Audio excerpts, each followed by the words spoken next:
বাড়িতে এসি ঠিক করতে এসে কাজের লোক আমার সাথে যেভাবে কাজ করল গল্পটি সম্পূর্ণ শুনলে আপনাদের মেশিন দিয়ে পানি চলে আসবে। আপনারা হাতের কাজ করতে বাধ্য হবেন এবং হাতের কাজ করার আগে হাতের কাছে অবশ্যই টিস্যু রাখবেন। হ্যালো বন্ধুরা, আমার নাম রিয়া। আমি ২৬ বছর বয়সী, আমার গায়ের রং ফর্সা। লম্বা কালো চুল যা আমার কোমরের নিচে থাকে। আমার চোখ, হ্যাঁ, সেগুলো একটু মাদকতার স্বরূপ, আমার কলেজের বন্ধুরা এমনটাই বলত। আর আমার ফিগার, এতটুকু বলি, যখন আমি জিন্স আর টপ পরে কলেজে যেতাম ছেলেরা ঘুরে ঘুরে তাকাত। কিন্তু আমি সেই ধরনের মেয়ে নই যে কারও প্রশংসায় গলে যায়। আমি দিল্লিতে থাকি। আমার পরিবার একদম সাধারণ মধ্যবিত্ত পরিবার।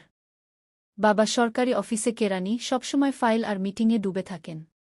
মা গৃহিণী, আর ঘর সামলাতেই তার জীবন কেটে যায়। আমার দাদিও আমাদের সঙ্গে থাকেন, তিনি বাড়ির সবচেয়ে কড়া পুলিশ, ছোটবড় সব বিষয়ে তার নজর থাকে। আর হ্যাঁ, আমার একটি ছোট ভাইও আছে যে স্কুলে পড়ে। আমি একটি প্রাইভেট কলেজে এমএ করছি। কলেজের জীবন আমাকে অনেক কিছু শিখিয়েছে। সেখানে বন্ধুদের সংসর্গে আমি একটু বেপরোয়া হয়ে গিয়েছিলাম, হয়তো একটু বেশি করেই। কলেজে ছেলেদের সঙ্গে ফ্লার্ট করা, রাত পর্যন্ত পার্টিতে যাওয়া, আর একটু মজা করা আমার জীবনের অংশ হয়ে গিয়েছিল।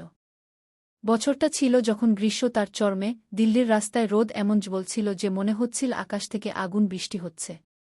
কলেজের ছুটি শুরু হয়ে গিয়েছিল, আর আমি বাড়িতেই ছিলাম, বাইরে বেরোতে মন চাইছিল না। গরমের কারণে আমি বেশিরভাগ সময় আমার রুমে এসি চালিয়ে বসে থাকতাম। আমাদের বাড়ির এসি গত কয়েকদিন ঠিকভাবে কাজ করছিল না, বাতাস বেরোতো ঠিকই কিন্তু ঠান্ডা ছিল না। মা কয়েকবার বাবাকে বলেছিলেন, এসির সার্ভিস করিয়ে নাও, গরমে থাকা যাচ্ছে না। কিন্তু বাবা তার অফিসের কাজে এত ব্যস্ত ছিলেন যে বিষয়টা পিছিয়ে যাচ্ছিল। এক সকালে বাবা অফিসে যাচ্ছিলেন, মা আবার মনে করিয়ে দিলেন, শোনো, আজ এসিরওয়ালাকে ডেকে নাও। বাবা হ্যাঁ বলে মাথা নাড়লেন, আর পকেট থেকে ফোন বের করে একটি নম্বর ডায়াল করলেন। সেই নম্বর ছিল বিজয়ের। বিজয় আমাদের এলাকায় এসি, ফ্রিজ আর ওয়াশিং মেশিন ঠিক করার কাজ করত। বাবা তাকে বললেন, বিজয় ভাই, আজ দুপুরের মধ্যে চলে এসো, এসির সার্ভিস করতে হবে। আমি সেই সময় আমার রুমে ছিলাম, বাবার কথা শুনলাম কিন্তু বেশি মনোযোগ দিইনি। আমি আমার ফোনে ইনস্টাগ্রাম স্ক্রোল করছিলাম। গরমের কারণে আমি একটি ঢিলা টপ আর শর্টস পরেছিলাম। আমার চুল উঁচু করে বাঁধা ছিল। দুপুরের দিকে 2:12 বাজে। আমি, মা আর দাদি লাঞ্চ সেরে ফেলেছি। মা রান্নাঘরে বাসন মাজছিলেন, আর দাদি তার চারপাইয়ে বসে রামায়ণ পড়ছিলেন। আমার ভাই বন্ধুদের সাথে ক্রিকেট খেলতে গিয়েছিল। আমি আমার রুমে শুয়েছিলাম, এমন সময় দরজার বেল বাজল। মা ডাক দিলেন, রিয়া, একবার দরজাটা দেখে আসবে। আমি কিছুটা বিরক্ত হয়ে ফোন পাশে রেখে দরজা খুলতে গেলাম। দরজায় একজন লোক দাঁড়িয়ে ছিল। সে নীল শার্ট আর প্যান্ট পরেছিল, কাঁধে একটা ব্যাগ ঝুলছিল যাতে সম্ভবত তার যন্ত্রপাতি ছিল। তার বয়স 40-এর কাছাকাছি, কিন্তু তার শরীর এমন ছিল যে আমার চোখ আটকে গেল। তার বাহুগুলো শক্তিশালী ছিল, শার্টের উপর দিয়ে পেশিগুলো স্পষ্ট দেখা যাচ্ছিল। রোদের কারণে তার মুখ কিছুটা কঠিন দেখালেও চোখে ছিল এক অদ্ভুত সরলতা। হ্যাঁ ম্যাডাম, এসি সার্ভিসের জন্য এসেছি, সে বলল। তার কণ্ঠে একটা গভীরতা ছিল যা আমার কানে গেঁথে গেল। আমি তাকে উপর থেকে নিচে দেখে হালকা করে হেসে বললাম, ভিতরে আসুন। সে ভিতরে এলো এবং ড্রয়িং রুমে রাখা এসির দিকে এগিয়ে গেল। আমি দরজা বন্ধ করে আমার রুমের দিকে যেতে লাগলাম, কিন্তু আমার পা যেন ভারী হয়ে গেল। মাথায় তখন অন্য সব চিন্তা ঘুরপাক খাচ্ছিল। আমি ভাবলাম, এই লোকটার মধ্যে কিছু আছে। আমি রান্নাঘরে গিয়ে মাকে বললাম, মা, আমি আমার রুমে যাচ্ছি, কিছু দরকার হলে বলবেন। মা বললেন, ঠিক আছে, কিন্তু খেয়াল রাখো, বাড়িতে অচেনা লোক আছে। আমি হেসে বললাম, মা, বাবা ডেকেছে, কি হবে? কিন্তু মনে তখন অন্য কথা। আমি রুমে গেলাম, কিন্তু দরজা একটু খুলে রেখে দিলাম। সেখান থেকে ড্রয়িং রুমে সেই লোকটিকে স্পষ্ট দেখতে পাচ্ছিলাম। সে তার ব্যাগ খুলে এসির সার্ভিস শুরু করল। তার শার্টের হাতা গুটানো ছিল, কাজ করার সময় পেশিগুলো ফুলে উঠছিল। আমি চুপি চুপি তাকে দেখছিলাম। আমার বুকটা একটু দ্রুত কাঁপতে লাগল। বিজয় তার কাজে মগ্ন ছিল। সে এসির ফিল্টার খুলে তা পরিষ্কার করার জন্য একটা কাপড় চাইল। ড্রয়িং রুম থেকে সে ডাক দিল, কেউ আছেন? একটা কাপড় দিন তো। আমি সুযোগ পেয়ে গেলাম। রুম থেকে বেরিয়ে রান্নাঘর থেকে একটা পরিষ্কার কাপড় নিয়ে তার কাছে গেলাম। কাপড় দিতে গিয়ে ইচ্ছে করে আমার আঙুল তার হাত স্পর্শ করল। তার হাত ছিল গরম আর শক্ত। আমার হৃদস্পন্দন আরও বেড়ে গেল। কিন্তু বিজয় কোনো বিশেষ প্রতিক্রিয়া দেখাল না। সে কাপড় নিয়ে ধন্যবাদ জানিয়ে আবার কাজে লেগে গেল। আমি একটু রাগ হলাম, ভাবলাম এত সোজা কি করে হতে পারে। আমি আবার রুমের দিকে চলে গেলাম, কিন্তু এবার আমার টপ একটু আরও ঢিলা করে নিলাম। ভাবলাম যদি এটা ইশারা না বুঝে তবে আরও কিছু করতে হবে। আমি আবার ড্রয়িং রুমে গেলাম এবং অকারণে সেখানে রাখা ম্যাগাজিন তুলতে লাগলাম। ম্যাগাজিন তোলার সময় ইচ্ছে করে একটু ঝুঁকলাম যাতে বিজয়ের নজর আমার দিকে পড়ে, কিন্তু সে তার কাজে এতটাই মগ্ন ছিল যে আমার দিকে তাকায়ও নাই। এবার আমি একটু চ্যালেঞ্জ অনুভব করলাম। ভাবলাম দেখি তুমি কতটা সোজা থাকতে পারো। বিজয় কাজ শেষ করে এসি চেক করার জন্য চালু করল। ঠান্ডা হাওয়া বেরুতে লাগল। সে মাকে ডেকে বলল, ভাবি কাজ হয়ে গেছে, এখন ঠিক আছে কি? মা খুশি হয়ে বললেন, বাহ বিজয় ভাই, আপনি তো কামাল। কত টাকা হলো? বিজয় বলল, ৫০০ টাকা। আমি সুযোগ নিয়ে মাকে বললাম, মা আমি দিয়ে দিচ্ছি। আমি আমার পার্স থেকে টাকা বের করে বিজয়কে দিতে গিয়ে আবার তার হাত স্পর্শ করলাম। এবার একটু বেশিক্ষণ ধরে রাখলাম এবং হালকা করে হাসলাম। বিজয় টাকা নিয়ে ব্যাগ তুলে যেতে লাগল। সে আমার হাসি উপেক্ষা করে মাকে বলল, কোনো সমস্যা হলে জানাবেন। আমি দরজা পর্যন্ত তাকে ছেড়ে দিলাম। সে বাইরে বেরোতেই আমি একটা গভীর শ্বাস নিলাম। আমার বুক তখন জোরে ধড়ফড় করছিল। বিজয়ের মুখ, তার কণ্ঠ, তার শরীর, সবকিছু আমার মাথায় ঘুরছিল। আমি রুমে গিয়ে বিছানায় শুয়ে পড়লাম। ভাবলাম এই লোকটাকে আমাকে আবার দেখতে হবে। বিজয় চলে যাওয়ার পর আমার মন অস্থির হয়ে উঠল। বারবার সেই মুহূর্তটা মনে করতে লাগলাম যখন আমি তার হাত স্পর্শ করেছিলাম। তার গরম স্পর্শ, তার শক্ত বাহু, সবকিছু আমার মাথায় ভর করে গেল। কলেজের ছুটির কারণে আমার বাইরে যাওয়া বন্ধ ছিল। আমার বন্ধু, আমার মজা, সবকিছু গরমের কারণে থমকে গিয়েছিল। আর এখন বিজয় আমার কল্পনার কেন্দ্রবিন্দু হয়ে উঠল। আমি ভাবলাম যদি আমাকে বিজয়কে আবার দেখতে হয় তবে কোনো অজুহাত দরকার। পরের দিন সকালে আমি এসির প্লাগ খুলে তাতে একটু পানি ঢেলে দিলাম। এরপর মাকে অভিযোগ করলাম, মা এসি আবার খারাপ হয়ে গেছে, রাতে ঠান্ডা হাওয়া আসছিল না। মা বিরক্ত হয়ে বললেন, এখনই তো সার্ভিস হলো, চলো বিজয়কে আবার ডাকো। আমি মনে মনে হাসলাম, হ্যাঁ মা, আপনি বাবাকে বলুন। বাবা বিজয়কে। তাকে ফোন করে আবার ডাকলাম। এবার আমি আগে থেকে প্রস্তুতি নিয়ে রেখেছিলাম। আমি হালকা মেকআপ করলাম এবং একটু টাইট একটি ড্রেস পরলাম। আমি চাইছিলাম বিজয়ের দৃষ্টি আমার দিকে আকর্ষণ হোক। বিজয় দুপুরে আবার এল। আমি দরজা খুলে তাকে মিষ্টি হাসি দিয়ে ভিতরে ডাকলাম। সে তার সেই সহজ সরল উত্তর দিল, জি। এসিতে কি সমস্যা? আমি কৃত্রিমভাবে সমস্যা দেখিয়ে বললাম, জানি না, কাল রাত থেকে একদম ঠান্ডা করছে না। বিজয় এসি চেক করে দেখল, তাতে পানি ভরে গেছে। সে মাকে বলল, ভাবি এতে পানি চলে গেছে, হয়তো কেউ ভুল করে ঢেলে দিয়েছে। আমি মিথ্যা নির্দোষতা দেখিয়ে বললাম, আরে এটা কিভাবে হলো? হয়তো আমি ভুলে কিছু করে ফেলেছি। বিজয় কোনো সন্দেহ করল না এবং কাজ শুরু করে দিল। আমি আবার লুকিয়ে লুকিয়ে তাকে দেখতে লাগলাম। এবার আমি এক গ্লাস পানি নিয়ে তাকে দেওয়ার বাহানায় তার কাছে গেলাম।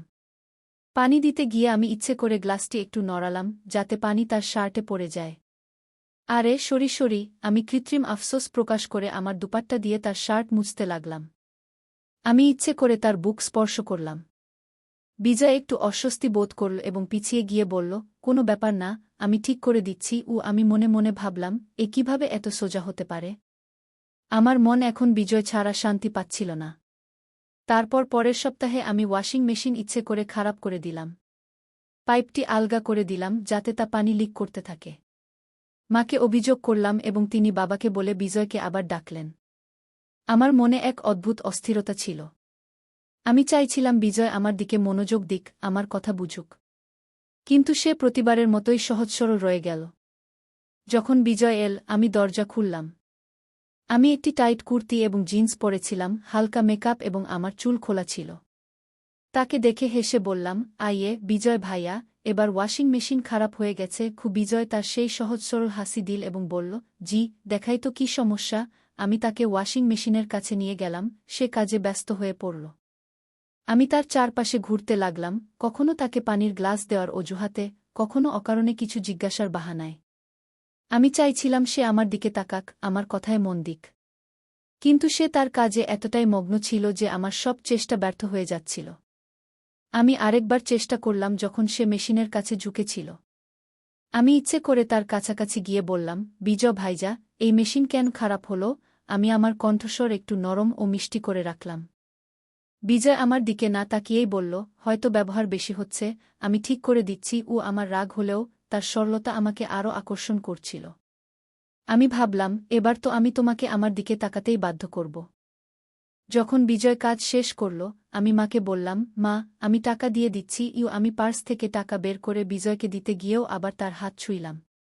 এবার আমি একটু বেশি সময় ধরে তার হাত ধরলাম এবং হালকা করে হাসা দিলাম। আমি বললাম, বিজয় ভাইয়া, আপনি এত ভালো কাজ করেন, পরের বারও আপনাকেই ডাকব। বিজয় হালকা করে মাথা নাড়ালেন এবং বললেন, জি, ধন্যবাদ। কিন্তু এবার আমি তার সাথে কথা বলার চেষ্টা করলাম। আমি বললাম, বিজয় ভাইয়া, আপনার নম্বর পেতে পারি? মানে, যদি আবার কিছু খারাপ হয় গি। বিজয় একটু অস্বস্তি নিয়ে বললেন, জি, আপনি বাবুজিকে বলবেন, তিনি আমাকে ডাকবেন কি। এবং সে তার ব্যাগ নিয়ে চলে গেল। আমার রাগও হল, হাসিও পেল। এই মানুষটি এত সরল কিভাবে হতে পারে? কিন্তু তার সেই সরলতাই আমাকে আরও পাগল করে তুলছিল। আমি আমার ঘরে গিয়ে বিছানায় শুয়ে পড়লাম। আমার মাথায় শুধু বিজয়ের মুখ ঘুরছিল, তার শক্ত হাত, তার গভীর কণ্ঠ, আর সেই সরল হাসি। কিন্তু বন্ধুরা, আমি জানতাম না যে আমার এইসব কাজ কারও নজরে পড়ে গেছে। দাদির সন্দেহ হচ্ছিল। সে দেখছিল যে যখনই বিজয় আসে আমি অকারণে ড্রয়িং রুমে ঘুরে বেড়াই। আমার পোশাক, আমার আচরণ, সবকিছু বদলে যেত। একদিন দাদি মাকে বলল, এই মেয়েটার দিকে নজর রাখো, কিছু গোলমাল মনে হচ্ছে। মা হেসে উড়িয়ে দিলেন, আরে মা, আপনি আর রিয়া তো এমনই। কিন্তু দাদির সন্দেহ গভীর হতে লাগল, আর আমি আমার আবেগে এতটাই অন্ধ হয়ে গিয়েছিলাম যে কিছুই দেখতে পাচ্ছিলাম না। বিজয় চলে যাওয়ার পর আমার মন আরও অস্থির হয়ে উঠল। আমি দিনরাত শুধু তারই কথা ভাবতাম। কলেজের ছুটির কারণে আমার বাইরে যাওয়া বন্ধ ছিল। আমার বন্ধু, আমার মজা, সবকিছু যেন থেমে গিয়েছিল, আর বিজয় এখন আমার বিশ্বের কেন্দ্র হয়ে উঠেছিল। আমি ঠিক করলাম, আমাকে তাকে আবার ডাকতে হবে। কিন্তু এবার এমন কিছু করতে হবে যাতে সে আমার দিকে মন দেয়। আমি এবার ফ্রিজকে টার্গেটে রেখে দিলাম। আমি ফ্রিজের তাপমাত্রা নষ্ট করে দিলাম, যাতে এটি ঠান্ডা করা বন্ধ করে দেয়। আমি মাকে অভিযোগ করলাম, মা, ফ্রিজ খারাপ হয়ে গেছে, কিছুই ঠান্ডা হচ্ছে না। মা বিরক্ত হয়ে বললেন, আরে, এ আবার কি সমস্যা? এখনই তো ওয়াশিং মেশিন ঠিক করালাম। চলো, বিজয়কে আবার ডাকি। আমি মনে মনে হেসে বললাম, হ্যাঁ মা, আপনি বাবাকে বলুন। বাবা বিজয়কে ফোন করলেন। আমি এবার আরও বেশি প্রস্তুতি নিলাম। আমি একটি লাল রঙের সালোয়ার কামিজ পরলাম, যা আমার গায়ে একদম ফিট ছিল। হালকা মেকআপ, কাজল আর গোলাপি লিপস্টিক। আমি আমার চুল খুলে রাখলাম। আমি চাইছিলাম বিজয় আমাকে দেখুক এবং আমার প্রশংসা করুক। যখন বিজয় এল, আমি দরজা খুললাম। তাকে দেখে আমি আমার সবচেয়ে মিষ্টি হাসি দিলাম এবং বললাম, আসুন বিজয় ভাইজা, এবার ফ্রিজটা ধোকা দিয়েছে। বিজয় হালকা করে মাথা নাড়ালেন এবং রান্নাঘরের দিকে এগিয়ে গেলেন, যেখানে ফ্রিজ রাখা ছিল। আমি তার পিছু পিছু গেলাম। সে ফ্রিজ চেক করতে ব্যস্ত হয়ে পড়ল। আমি সুযোগ পেয়ে কথা শুরু করলাম, বিজয় ভাইয়া, আপনি তো সবকিছু ঠিক করে দেন, এত ট্যালেন্ট কোথা থেকে পেলেন? বিজয় আমার দিকে না তাকিয়েই বললেন, জি, শুধু পরিশ্রম আর অভিজ্ঞতা। আমি আবার চেষ্টা করলাম। আমি ইচ্ছে করে ফ্রিজের কাছে থাকা একটি বোতল ফেলে দিলাম এবং তা তুলে দেওয়ার অজুহাতে বিজয়ের কাছাকাছি গেলাম। বোতল তোলার সময় আমি তার হাত ছুঁইলাম। এবার আমি একটু বেশি জোরে ছুঁইলাম, আর আমার চোখ তার সাথে মিলে গেল। আমি হালকা করে হাসা দিলাম, সরি, ভুল হয়ে গেছে। বিজয় একটু অস্বস্তি বোধ করলেন। তিনি দ্রুত তার হাত টেনে নিলেন এবং বললেন, কোনো সমস্যা নেই কি? আমি দেখলাম সে একটু ঘাবড়ে গেছে। আমার মনে এক অদ্ভুত জয়ের অনুভূতি হল। আমি ভাবলাম, এবার তো তুমি আমাকে দেখেছ। কিন্তু বন্ধুরা, আমি জানতাম না যে আমার এইসব কাজ আরেকজনের নজরে পড়েছে। দাদি সেদিন রান্নাঘরের কাছেই ছিলেন। তিনি আমাকে বিজয়ের কাছাকাছি যেতে দেখলেন। তিনি আমার প্রতিটি কাজ লক্ষ্য করলেন, আমার হাসি, আমার বারবার বিজয়ের কাছে যাওয়া, আর সেই মুহূর্ত যখন আমি তার হাত ছুঁইলাম। দাদি চুপ ছিলেন, কিন্তু তার চোখে আগুন ছিল। বিজয় ফ্রিজ ঠিক করে আর মায়ের কাছ থেকে টাকা নিয়েও আমি আবার টাকা দেওয়ার অজুহাত করলাম। এবার টাকা দেওয়ার সময় তার আঙ্গুলগুলো একটু চেপে ধরে বললাম, বিজয় ভাইয়া, আপনি দ্রুত দ্রুত আসবেন। বিজয় কিছু বলল না, শুধু মাথা নাড়িয়ে চলে গেল। কিন্তু আমার মনে তখন তোলপাড় চলছিল। আমি চাইছিলাম সে আমার দিকে তাকাক, আমার সাথে কথা বলুক, আমার কাছাকাছি আসুক। আমি আমার আবেগে এতটাই ডুবে গিয়েছিলাম যে আর কিছুই দেখতে পাচ্ছিলাম না। বিজয় চলে যাওয়ার পর আমি আমার ঘরে ছিলাম। বিছানায় শুয়ে আমার মাথায় কেবল সেই মুহূর্তটি ঘুরছিল যখন আমি তার হাত স্পর্শ করেছিলাম। আমি ভাবছিলাম পরের বার কি করব, হয়তো তাকে আবার ডাকব, হয়তো এবার কিছু অন্য করব। কিন্তু ঠিক তখনই মা আমাকে ডাকলেন, রিয়া, নিচে আয়। কি মায়ের কণ্ঠে এক অদ্ভুত রাগ ছিল। আমি নিচে গেলাম, সেখানে মা আর দাদি দুজনেই বসেছিলেন। দাদির চোখে রাগ, আর মায়ের মুখে হতাশা। আমি জিজ্ঞেস করলাম, কি হয়েছে মা? দাদি আমাকে তাকিয়ে বললেন, তোর লজ্জা হয় না? একই সব কাজ করছিলি ওই বিজয়ের সাথে? আমার হৃদয় ধক করে উঠল। আমি কৃত্রিমভাবে নির্দোষতা দেখিয়ে বললাম, কি কাজ দাদি? আমি তো কিছুই করিনি। কিন্তু দাদি আমাকে থামিয়ে দিলেন, আমি সব দেখেছি। তুই বারবার ওর কাছে যাচ্ছিলি কেন? ওর হাত ছুঁচ্ছিলি কেন? একই সব তামাশা লাগিয়ে রেখেছিস। মাও রেগে বললেন, রিয়া, তুই কলেজে পড়িস, কিন্তু এর মানে এই না যে তুই এমন সব কাজ করবি। আমরা তোকে এত স্বাধীনতা দিয়েছি, আর তুই এসব করছিস। আমি চুপ ছিলাম, আমার কোনো উত্তর ছিল না। ভাবলাম হয়তো ক্ষমা চেয়ে নিই, তাহলে কথা শেষ হয়ে যাবে। বললাম, মা, দাদি, আমি কিছু ভুল করিনি, আমি শুধু কিন্তু দাদি আমাকে বাধা দিলেন, বস রিয়া, আর কোনো অজুহাত শুনতে চাই না। সেদিন আমাকে খুব বকুনি খেতে হল। মা আর দাদি আমাকে স্পষ্টভাবে সতর্ক করলেন যে যদি আবার এমন কাজ করি, তাহলে তারা বাবাকে বলবে। আমি আমার ঘরে গিয়ে কেঁদে ফেললাম। আমার রাগও হচ্ছিল, আর ভয়ও লাগছিল। ভাবলাম হয়তো এখন থামা উচিত। কিন্তু আমার মনে বিজয়ের স্মৃতি তখনও তাজা ছিল। কিছুদিন পর মা বাবাকে সব বললেন। বাবা খুব রেগে গেলেন। তিনি বিজয়কে ফোন করে বাড়িতে ডাকলেন। বিজয় এলে বাবা তাকে খুব বকা দিলেন, তোমার সাহস কি করে হলো আমার মেয়ের সাথে এমন কাজ করার? বাবা চিৎকার করলেন। বিজয় ব্যাখ্যা করার চেষ্টা করল, স্যার, আমি কিছুই করিনি, আমি শুধু কাজ করতে এসেছিলাম। কিন্তু বাবা তার একটি কথাও শুনলেন না। তিনি রেগে পুলিশ ডাকলেন। বিজয়কে আটক করা হল। পাড়ায় কথা ছড়িয়ে পড়ল। লোকজন নানা কথা বলতে লাগল। কেউ কেউ বল বিজয় ভুল কাজ করেছে, কেউ কেউ আমার সম্পর্কে মিথ্যা কথা বলতে লাগল। আমার পরিবারের সম্মান নষ্ট হয়ে গেল। কিছুক্ষণ পর পুলিশ বিজয়কে ছেড়ে দিল, কারণ কোনো প্রমাণ ছিল না। কিন্তু পাড়ার কথায় আমার পরিবার ভেঙে পড়ল। লোকজন আমার সম্পর্কে, আমার চরিত্র সম্পর্কে মিথ্যা কথা বলতে লাগল। আমার পরিবার সিদ্ধান্ত নিল যে আমার বিয়ে দিয়ে দেয়া হোক, যাতে কথা বন্ধ হয়। কয়েক মাসের মধ্যেই আমার বিয়ে হয়ে গেল এক ভালো ছেলের সাথে। সে আমাকে খুব ভালোবাসত, আর আমিও আমার জীবনকে নতুন করে শুরু করার সিদ্ধান্ত নিলাম। কিন্তু পাড়ার কথায় অতিষ্ঠ হয়ে আমাদের দিল্লি ছেড়ে অন্য শহরে যেতে হল। নতুন শহর, নতুন বাড়ি, নতুন জীবন, সব বদলে গেল। আমি আজও সেই গ্রীষ্মের ছুটির দিনগুলো মনে করি, সেই ভুলগুলো, সেই আবেগ। আমি আমার যৌবন আর স্বাধীনতার ভুল ব্যবহার করেছিলাম, আর তার মূল্য আমার পুরো পরিবারকে দিতে হল। কিন্তু বন্ধুরা, আমি আমার ভুল থেকে অনেক কিছু শিখেছি, আর আজ আমি চাই আপনিও আমার গল্প থেকে শিখুন। বন্ধুরা, আমার গল্প থেকে আপনারা 3টি বড় শিক্ষা পাবেন। প্রথম, খারাপ সঙ্গ থেকে সবসময় দূরে থাকুন। আমার কলেজের বন্ধুরা আমাকে নির্ভীক বানিয়েছিল, কিন্তু সেই নির্ভীকতা আমাকে ভুল পথে নিয়ে গিয়েছিল। দ্বিতীয়, নিজের ইচ্ছাগুলো নিয়ন্ত্রণে রাখুন। আমি আমার আবেগ নিয়ন্ত্রণ করতে পারিনি, আর তার ফল আমার পরিবারকে ভোগ করতে হল। তৃতীয়, পরিবারের সম্মান সবচেয়ে বড়। আমার একটি ভুল আমার পরিবারকে লজ্জা ভোগ করতে বাধ্য করেছিল। তাই বন্ধুরা, জীবনের প্রতিটি পদক্ষেপ ভেবেচিন্তে নিন, কারণ একটি ছোট্ট ভুল আপনার জীবনকে চিরতরে বদলে দিতে পারে। বন্ধুরা, তাহলে এই ছিল আমার গল্প। আশা করি আপনাদের গল্পটি ভালো লেগেছে এবং এ থেকে কিছু শিখতে পেরেছেন।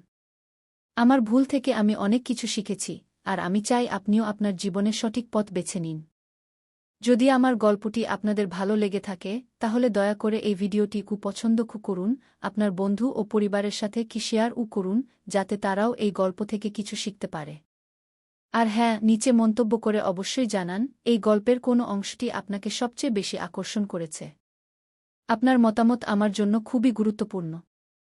আপনি যদি আরও এমন আকর্ষণীয় গল্প শুনতে চান, তবে আমার চ্যানেলটি সাবস্ক্রাইব করতে ভুলবেন না এবং বেল আইকনে ক্লিক করুন, যাতে আপনি আমার প্রতিটি নতুন ভিডিওর খবর পেতে পারেন। এখন আমি চললাম, আবার দেখা হবে একটি নতুন গল্প নিয়ে। ততক্ষণ পর্যন্ত বাই বাই এবং নিজের যত্ন নিন।